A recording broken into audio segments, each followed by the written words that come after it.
kuvaa, että mitä mä täällä oikeesti teen, mä pelataan Aapelin biljardia. Et siinä meni se ainoa niinku, joka oikeesti täällä tekee, että niin pelaa jotain peliä. Joo.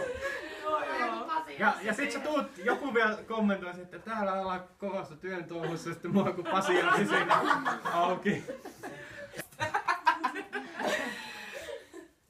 Tai siis jos joku aloittaa selittää se vaikka niin, että jotenkin, että meillä täällä Korpilahdella on turvattu hyvät lähipalvelut. Meillä on osaavaa oman kylän henkilökuntaa, joka osuuskunnan kautta hoitaa vanhusten ja lasten ja perheiden asiat.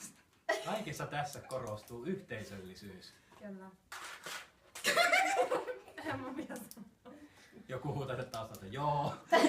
Joo. Just niin. Ja sitten, että tunnen, että Korpilahti on tulevaisuuden kasvava maalaisidylli, johon perheiden ja vanhusten on hyvä tulla viettämään elämäänsä. Ja Senioritalosta jotain. senioritalomme on antanut meille aivan uudenlaisia mahdollisuuksia toteuttaa toimintaa ja olemme saaneet luotua moninaisen toimintakeskusmallin, jossa meillä on paljon yhteisöllistä tekemistä ja Senioritalo yhdistää eri sukupolvet, tuo yhteen eri sukupolvia toimimaan lapsia ja vanhuksia ja kaikenikäisiä. Senioritalon yhteisistä toimintatiloista niin on täynnä kaikenlaisia tapahtumia, mihin osallistuu sitten ihmiset vauvasta vaariin.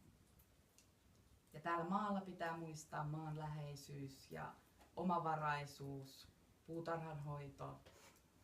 Ja puutarhaterapiasta on paljon tutkittua näyttöä. Se on hyvin kustannustehokasta, aktivoi kaikkea aisteja edullisesti. Kuten myös kylän omat terveysmittaustapahtumat ja mini-interventiot ovat tutkittua näyttöä, että mini-interventiosta on hyötyä monessa asiassa ja terveystapahtuma koko kylälle olisi paras mahdollinen tapahtuma. Tapahtua.